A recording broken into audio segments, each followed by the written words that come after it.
고린도전서 30번째 시간입니다. 제목은 주의 만찬인가 자기의 만찬인가 라는 제목으로 함께 말씀을 나누도록 하겠습니다. 외로움을 호소하는 현대인들이 점점 늘어난다고 하죠. 최근 어떤 기사를 보니 생명의 전화에 걸려온 전화 중에서 외로움 때문에 죽고 싶다는 사람들이 가장 많았다고 합니다. 사람들은 누구나 어느 정도의 외로움을 가지고 태어나게 되어 있습니다. 하나님과의 완전한 연합이 깨져버린 사람들은 본질적인 외로움을 품고 이 세상 가운데 나와요. 이 본질적인 외로움은 부모도 채워줄 수 없고, 배우자도 채워줄 수 없고, 자녀도 채워줄 수 없어요. 당연히 친구도 채워줄 수 없습니다. 외로움이라는 이 감정은 친밀함에 대한 열망으로 연결이 됩니다. 외로움이 커지면 커질수록 친밀함에 대한 욕구도 덩달아 커진다는 거예요. 친밀함에 대한 욕구가 건강한 수준을 벗어나서 강렬한 욕망이 될 때 이 욕구는 우상이 됩니다. 해리 션버그라는 기독교 심리학자가 있는데요. 그분이 쓴 책 중에 거짓된 친밀감이라는 책이 있어요. 거기서 그는 거짓된 친밀감이란 무조건적인 사랑과 수용을 받고 싶어하는 자기 욕망에서 발생하며 이것은 영혼과 마음의 문제다, 이렇게 지적합니다. 즉, 거짓된 친밀감을 갈망하는 사람은 자기가 원하는 때에 원하는 평가를 받고 자기가 원하는 때에 원하는 감정을 얻을 수 있는 관계를 원한다는 거예요. 한마디로 내가 통제할 수 있는 관계를 친밀한 관계로 생각한다는 것이죠. 따라서 거짓된 친밀감에 빠진 사람은요, 각종 중독에 시달리는데 이 해리 션버그에 의하면 대표적으로 성중독과 포르노 중독에 빠진답니다. 내가 원하는 관계를 내가 원하는 때에 내가 원하는 방식으로 마음껏 즐기겠다는 왜곡된 욕망이 이런 식으로 표현된다는 것이죠. 그러나 내가 원하는 방식으로 통제되는 관계, 그것은 친밀한 관계가 아닙니다. 대표적으로 살펴볼 수 있는 관계가 부모와 자녀 관계예요. 어떤 조사에 따르면 40대, 50대가 가장 큰 외로움을 호소한다는데 가장 큰 원인이 자녀 때문이랍니다. 예컨대 자녀가 어릴 때는 내가 원하는 방식으로 관계를 맺을 수가 있죠. 어린 자녀는 늘 부모 의존적이기 때문에 부모가 자녀의 삶을 통제하는 것이 쉽습니다. 한 번도 경험하지 못했던 그 관계, 내가 통제하는 대로 끌려오는 그 관계로 인해 부모들은 깊은 만족감과 친밀감을 얻어요. 그러나 자녀가 성장하면 어떻습니까? 더 이상 부모의 통제를 받지 않죠. 그러면 부모들은 자기 통제에서 벗어나는 자녀들을 보면서 다시 외로움을 호소한다는 거예요. 사람들이 거짓된 친밀감을 추구하는 이유는 간단한데요. 관계에서 오는 고통을 피하기 위해서예요. 건강한 관계에서 오는 고통은 피하고 그저 만족감을 얻으려고 하면서 그것을 친밀감으로 착각하기 때문이에요. 내가 원하는 대로 끌려오지 않는 배우자, 내가 원하는 대로 평가해주지 않는 직장 상사, 내가 원하는 대로 사랑해주지 않는 그 사람이 너무 고통스럽기 때문에 손쉽게 통제할 수 있는 관계를 원한다는 겁니다. 친밀감이라는 우상에 빠진 거예요. 이 사람은 반드시 거짓된 친밀감을 추구하게 될 거예요. 그런 의미에서 성도의 교제는 거짓된 친밀감과 정반대편에 있습니다. 거짓된 친밀감이 고통을 줄이기 위해서 비슷한 사람들끼리 모이려고 한다면 성도의 교제는 그 반대편에 있죠. 거짓된 친밀감을 추구하는 사람들은 성격이 비슷한 사람끼리 모여서 갈등을 최소화하려고 합니다. 취향과 상황이 비슷한 사람끼리 모여서 공감대를 높이려고 해요. 청년들은 청년끼리, 결혼한 사람은 결혼한 사람끼리, 자녀가 있는 사람은 자녀가 있는 사람끼리, 직업이 같은 사람은 같은 직업을 가진 사람끼리 모여서 편하게 교제하려고 한다는 겁니다. 대화할 수 있는 주제가 같고 공감대가 잘 형성된다는 것이죠. 그러나 이것은 성도의 교제가 아닙니다.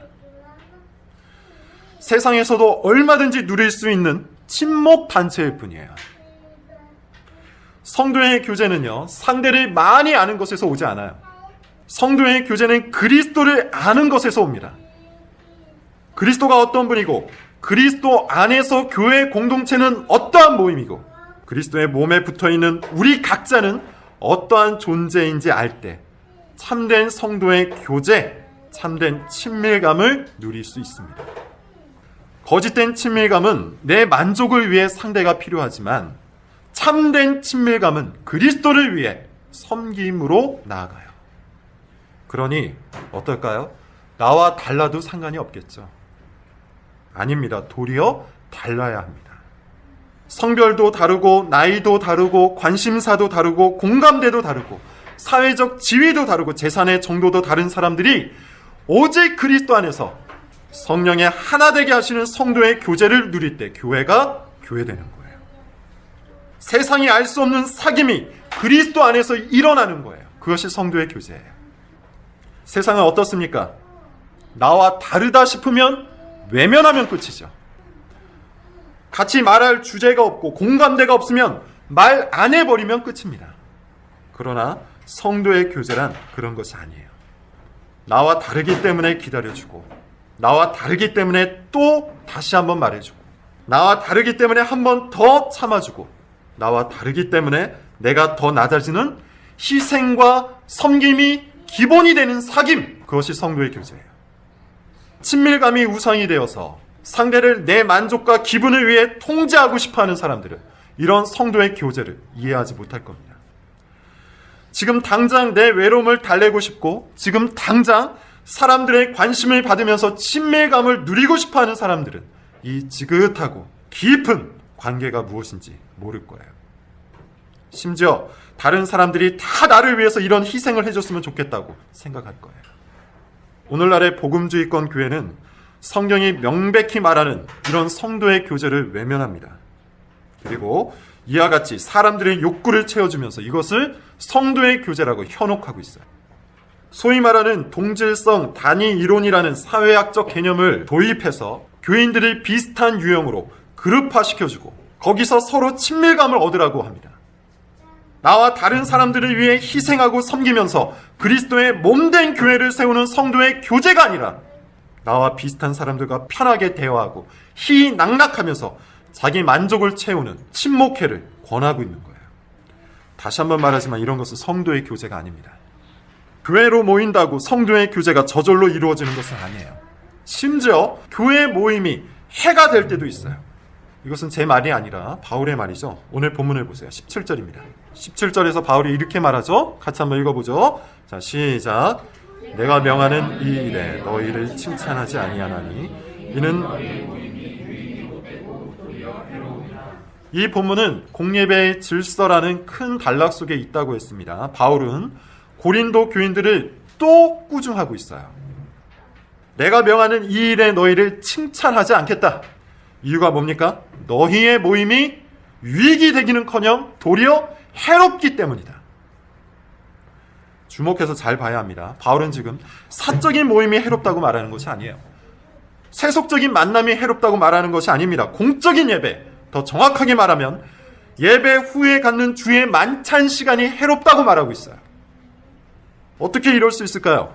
가장 유익이 되어야 하는 시간, 가장 은혜가 되어야 하는 그 시간이 도리어 해가 된대요. 여기서 우리는 한 가지 교훈을 얻을 수가 있어야 되는데, 내가 교회 모임에 속해 있다는 것 자체, 그것 자체가 은혜와 유익이 되는 것은 아니라는 것이에요. 가장 은혜로운 수단도, 가장 아름다운 선물도 순식간에 가장 해로운 것이 될 수 있습니다.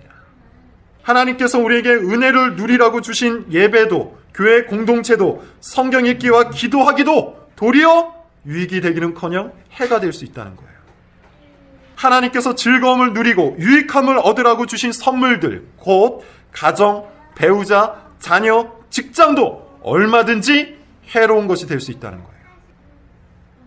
그렇다면 도대체 은혜로운 것들이, 이 유익한 것들이 어떠한 방식으로 해롭게 변하는 걸까요? 어떻게 유익이 되지 못하고 해로운 것이 될까요?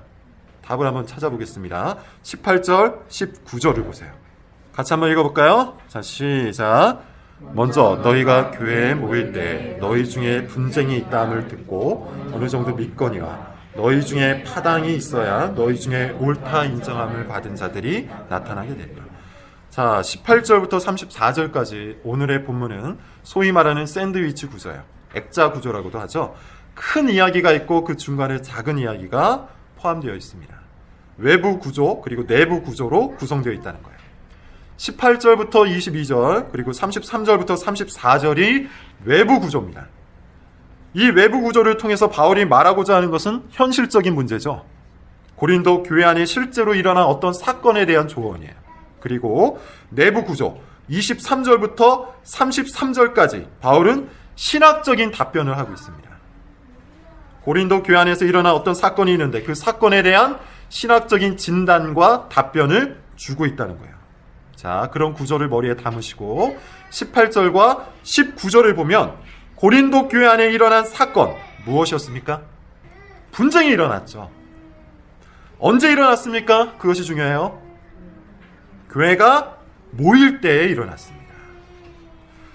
교회에 모인다고 표현되어 있으니까 이 모임은요, 공적인 모임입니다. 쉽게 말해서 예배 중에 분쟁이 일어났다는 거예요. 19절은 해석이 좀 어렵습니다. 19절을 보면 바울이 파당을 인정하는 것처럼 보이죠. 학자마다 의견이 좀 다른데요. 교회는 서로 다른 계층이 모이는 공동체이기 때문에 파당이 형성되는 것은 어쩔 수 없다. 어쩔 수 없다는 바울의 현실적인 분석을 의미한다. 이렇게 말하는 학자들도 있고, 바울이 분쟁 중에 있는 고린도 교인들을 비아냥거리고 있다. 이렇게 말하는 학자들도 있어요. 이런 것이죠. 그래, 파당이 있고 분쟁이 있어야 그 중에서 누가 진짜인지 가려지지 않겠냐. 차라리 잘 싸웠다. 이제 누가 옳은지 한번 따져보자. 이렇게 말하고 있다는 겁니다.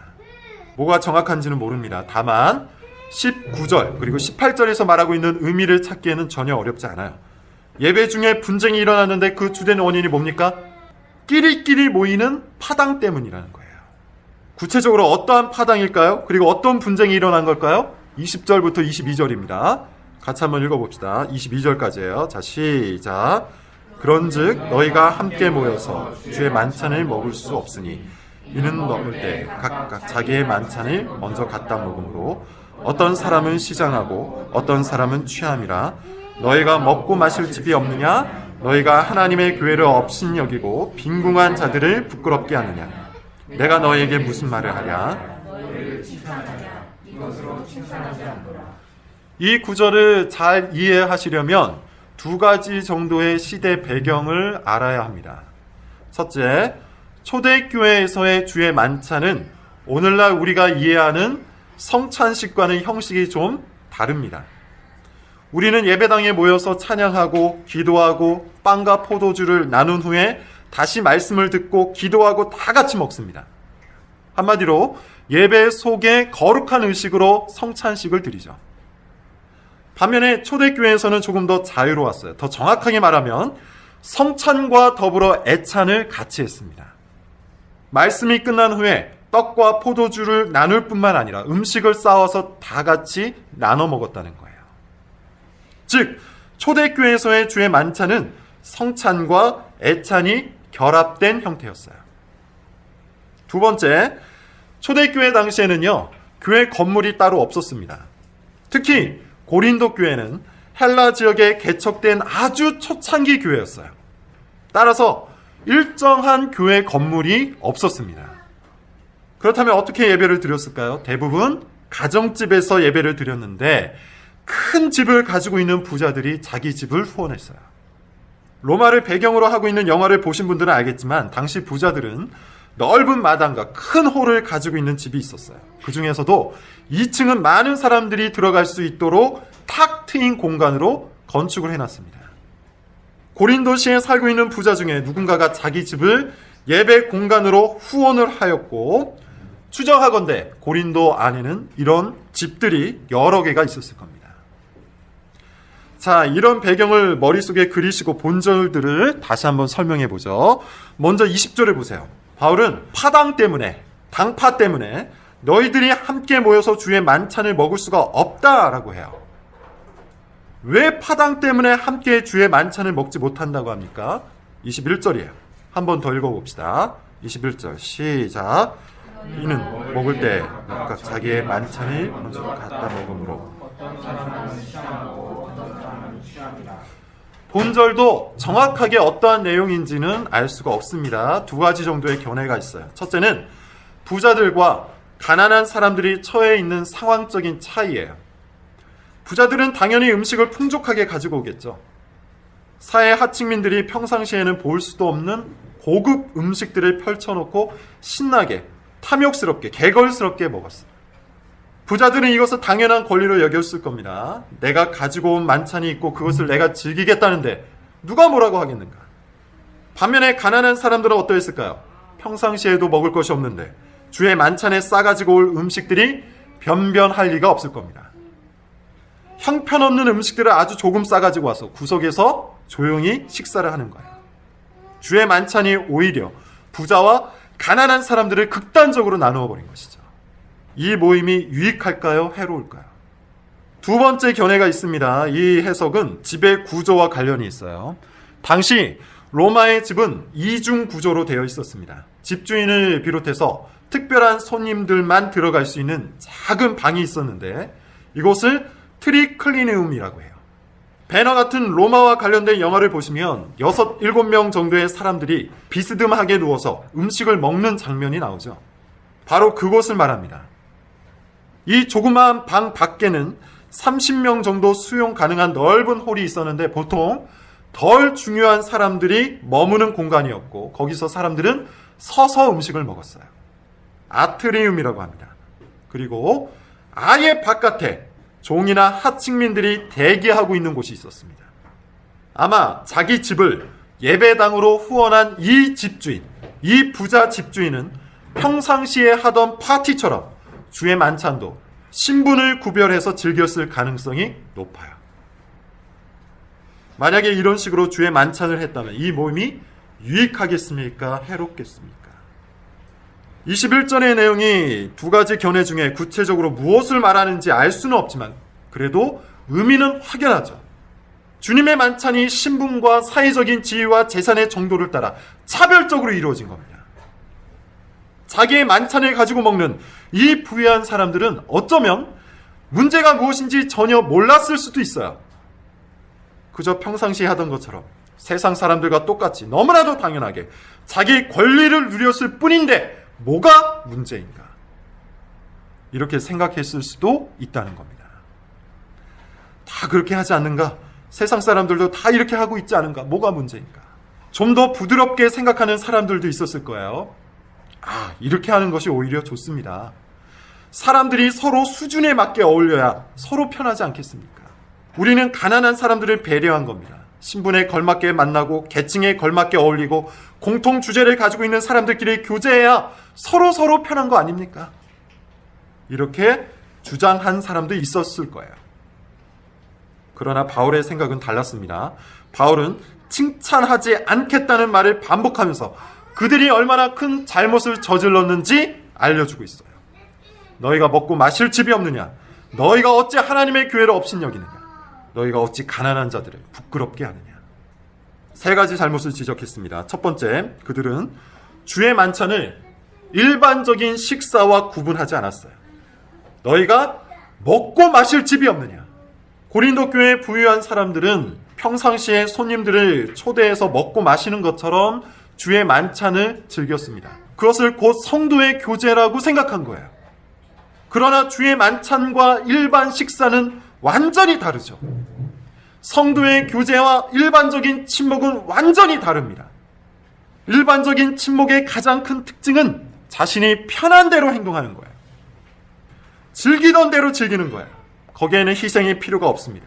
거기에는 섬김이 필요가 없습니다. 비슷한 성격과 비슷한 취향을 가진 사람들끼리, 비슷한 공감대와 비슷한 주제를 가진 사람들끼리 모여서 그저 편안하게 대하면 되는 거예요. 이것이 일반적인 친목입니다. 그런 사람들에게 바울이 뭐라고 말하는 겁니까? 너희가 먹고 마실 집이 없느냐?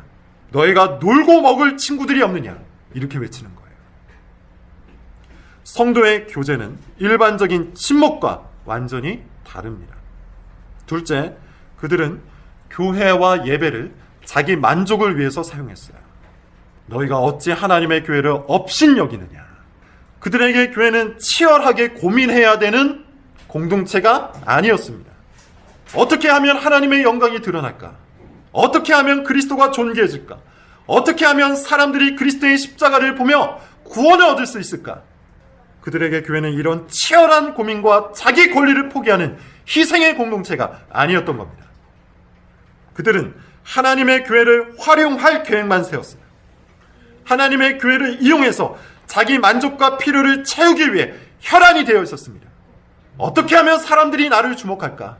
어떻게 하면 내가 원하는 친밀감을 얻을 수 있을까? 어떻게 하면 내 외로움을 충족시킬 수 있을까? 이런 식으로 교회를 이용하고 지체를 이용해서 자기 영광과 만족과 필요를 탐하는 사람에게 너희가 하나님의 교회로 업신여기느냐? 하나님의 교회가 고작 그 정도밖에 되지 않느냐? 바울은 이렇게 외치고 있는 겁니다. 셋째, 나와 다른 사람을 고려하지 않았습니다. 너희가 어찌 가난한 자들을 부끄럽게 하느냐? 내가 하는 행동, 내가 하는 말 때문에 민망하게 여길 수 있는 사람이 있다는 것, 불편하게 여길 수 있는 사람이 있다는 것, 실족할 수 있는 사람이 있다는 것, 그것을 전혀 고려하지 않았어요. 이런 사람은 오로지 자기 권리에만 심취해 있는 것이죠. 나에게는 정당한 권리가 있다. 나에게는 올바른 지식이 있다. 내가 이 정도 말도 못하냐? 내가 이 정도 행동도 하지 못하냐? 그러면서 없는 자, 가난한 자, 연약한 자, 부족한 자를 고려하지 않고 마음껏 말을 내뱉고 마음껏 행동을 한 거예요. 여러분, 그리스도인이란 어떤 존재입니까? 본문의 맥락을 따르면 그리스도인은 끊임없이 남의 유익을 생각하는 존재예요. 교회 공동체를 생각하는 존재예요. 어떻게 하면 내 권리를 누릴 수 있을까? 어떻게 하면 손해보지 않을까? 어떻게 하면 불편하지 않을까? 이런 것들을 탐하는 것이 아니라 어떻게 하면 그리스도의 몸된 교회를 바로 세울 수 있을까? 어떻게 하면 다른 사람들을 유익하게 할 수 있을까? 어떻게 하면 지체들을 구원의 길로 인도할 수 있을까? 이것을 고민하는 존재, 그가 바로 그리스도인입니다. 우리는 결코 없는 자, 약한 자들을 민망하게 만들어서는 안 됩니다. 자, 그렇다면 자기의 만찬이 이와 같은 특징을 가지고 있다면 주님의 만찬은 어떠한 특징을 가지고 있을까요? 진정한 의미의 주의 만찬이란 어떤 것일까요? 23절 이하에 나오죠. 23절 이하는 성만찬에 대한 교리적인 신학적인 의미를 담고 있는 구절입니다. 교회사 속에서도 매우 중요한 구절이 많아요. 예를 들어 로마 가톨릭의 화채설이나 개혁교회의 영적 임재설 같은 교리가 대립되는 구절이기도 합니다. 그런데 우리는 이와 같은 성만찬에 대한 신학적인 의미를 꼼꼼히 따지기보다 본문의 흐름을 따라서 성도의 교제라는 교회론적인 의미를 중점적으로 살펴볼게요. 먼저 23절부터 26절을 읽어보겠습니다. 23절부터 26절입니다. 자, 시작. 내가 너희에게 전한 것은 주께 받은 것이니 곧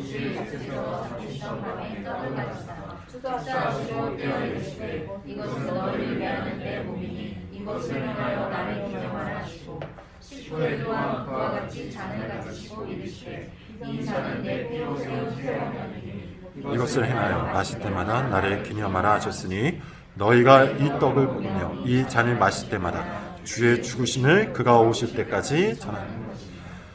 주의 만찬의 의미를 전하고 있죠. 주의 만찬의 성경적 근거 무엇입니까? 예수 그리스도죠. 예수님께서 잡히시던 밤에 친히 행하시고 기념하라고 명령하셨어요. 그러므로 오늘날의 모든 교회는 주님의 만찬, 성찬식을 행해야 합니다. 본문에서 주목해야 할 것은 두 가지인데요. 첫째, 주의 만찬은 단순한 식사가 아니라는 것이죠. 새로운 언약이 맺어지는 거룩한 의식이라는 거예요. 여기서 언약은 대단히 중요한 의미를 가집니다. 구약까지 언약의 백성은 누구였습니까? 이스라엘 백성들이었죠. 그런데 예수님께서 오신 이후 언약의 백성은 누가 되죠? 그리스도의 살과 피를 먹은 사람들이에요. 즉 그리스도를 믿고 교회 안에서 주의 만찬에 참여하는 모든 사람들이 하나님의 언약 백성, 새 언약의 백성이 되는 거예요. 그러므로 주의 만찬을 나눈다는 것은 결코 일반적인 식사가 될 수 없습니다. 주의 만찬을 먹고 마신 성도들의 교제는 결코 일반적인 친목 활동이 될 수 없습니다. 따라서 둘째, 이 떡을 먹고 마실 때마다 성도들은 무엇을 하는 것이죠? 주의 죽으심을 그가 오실 때까지 전파하는 겁니다. 성도의 교제란 단순히 먹고 마시고 단순히 서로 위로하고 격려해주고 단순히 공통의 주제를 가지고 이런저런 이야기를 나누는 것이 아니라 주의 죽으심을 전파하는 복음적 행위가 되어야 한다는 거예요. 앞에서도 말한 것처럼 안타깝게도 오늘날의 복음주의권 교회에서는 성도의 교제를 굉장히 세속적으로 해석해요. 이 살기 힘든 세상에서 일주일 내내 고생하다가 주일날 모였으니 서로 위로해주는 행위 정도로 격화시킵니다. 더 나아가 사업가들은 사업가끼리 뭉쳐줘서 사업 파트너가 되게 해주고, 엄마들은 엄마들끼리 뭉쳐줘서 육아법에 대해서 공유하게 해주고, 직장인들은 직장인끼리 뭉쳐줘서 하루 종일 세상 돌아가는 일을 말하게 하면서 그것을 성도의 교제라고 해요. 성도끼리 모여서 교제한다고 성도의 교제는 아닙니다. 주의 만찬이 우리에게 교훈하는 성도의 교제는 그런 세속적인 수준에 머물러 있지 않아요. 그리스도의 살과 피를 먹고 마신 사람들은 새 언약의 백성이에요. 전혀 다른 세상을 삽니다. 전혀 다른 가치관을 갖고 삽니다. 전혀 다른 인생을 꿈꿉니다. 새 언약의 백성들은 서로 교제하면서 주의 죽으심을 세상에 전파해요. 세상 사람들은 듣지도 보지도 못한 전혀 다른 만남, 전혀 다른 사귐이 교회 안에 있어야 돼요. 내 유익보다 남의 유익을 더 크게 생각하는 사람들이 교회 안에 있어야 돼요. 내 영광보다 남의 영광이 더 중요하다고 생각하는 사람들이 교회 안에 있어야 돼요. 내가 주목받기보다 남이 주목받는 것, 내가 이해받기보다 남을 이해하는 것, 내가 탁월해지는 것보다 남이 탁월해지는 것, 그것을 진정으로 갈망하는 사람들이 모여서 하는 교제, 그것이 성도의 교제예요. 나와 다르다고 무시하지 않고, 내가 싫어하는 스타일이라고 편견을 갖지 않고, 나와 사상과 이념이 다르다고 경멸하지 않는, 오직 그리스도의 몸을 세우기 위해 권리를 포기하고 섬기는 행위, 그것이 성도의 교제예요. 무엇보다 성도의 교제는 해도 그만, 안 해도 그만인 신앙 활동이 아닙니다. 적당히 하고 끝내버려도 되는 신앙 행위가 아닙니다. 신앙의 본질이에요. 교회의 본질이에요. 그러므로 성도의 교제는 매우 조심스럽게 행해야 됩니다. 27절, 29절이에요. 같이 한번 읽어보죠. 29절까지입니다. 시작. 그러므로 누구든지 주의 떡이나 잔을 합당하지 않게 먹고 마시는 자는 주의 몸과 피에 대하여 죄를 짓는 것이니라. 사람이 자기를 살피고 그 후에야 이 떡을 먹고 이 잔을 마실지니 주의 몸을 분별하지 못하고 먹고 마시는 자는 자기의 죄를 먹고 마시는 것이니라. 본절은 주의 만찬에 참여하는 자세에 대한 말인데요.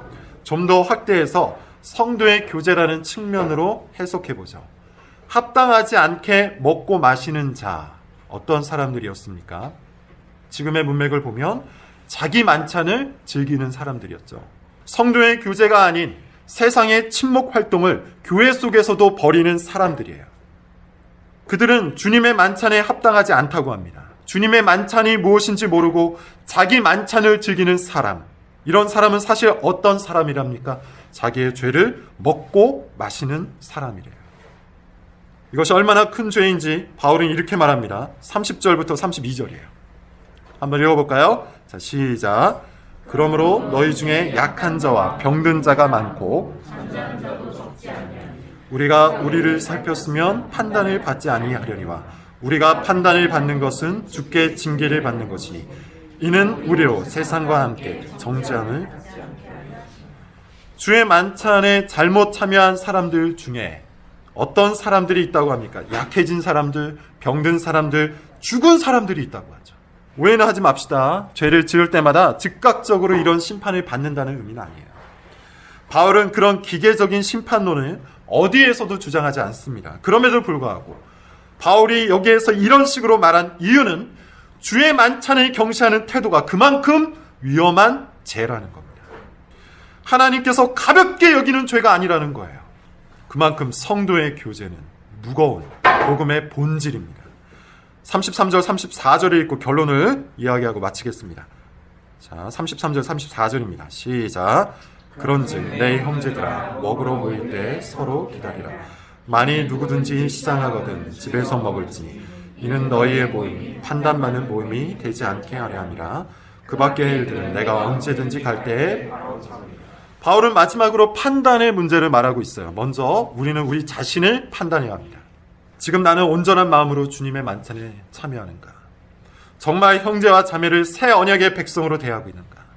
참된 성도의 교제를 나누고 있는가? 혹시 지체를 비방하고 시기하고 미워하고 있는 것은 아닌가? 혹시 상대방을 통해서 내 만족과 필요만을 채우고자 하는 것은 아닌가? 나의 친밀감을 위해서 지체를 사용하고 있는 것은 아닌가? 먼저 우리 자신을 돌이켜봐야 합니다. 스스로를 판단해야 합니다. 만약 우리가 우리 자신을 판단하지 않으면 주님께서 우리를 살피실 거예요. 이 문제는 결코 가벼운 죄가 아니기 때문에 주님이 우리에게 경고를 하실 겁니다. 뿐만 아니죠. 세상도 우리를 판단한다고 해요. 세상과 다를 바 없는 저 이기적인 공동체, 오로지 자신의 유익만을 위해서 살아가는 저 이기적인 집단, 자기들끼리만 좋다고 희낙락하는 세속적인 모임이라고 세상이 우리를 손가락질할 겁니다. 그렇다면 이제 우리는 어떻게 해야 할까요? 우리는 주님의 만찬을 즐기고 있습니까? 자기의 만찬을 즐기고 있습니까? 성도의 교제를 합니까? 거짓된 친밀감을 추구합니까? 희생과 섬김과 권리 포기가 어울리는 사귐을 가지고 있습니까? 아니면 고통이 없는, 내가 통제하는 편안한 사귐을 원합니까? 성도의 교제는 작은 문제가 아닙니다. 성도의 교제는 교회의 교회됨을 드러내고 주님의 죽으심을 전파하는 복음의 핵심입니다. 기도하겠습니다.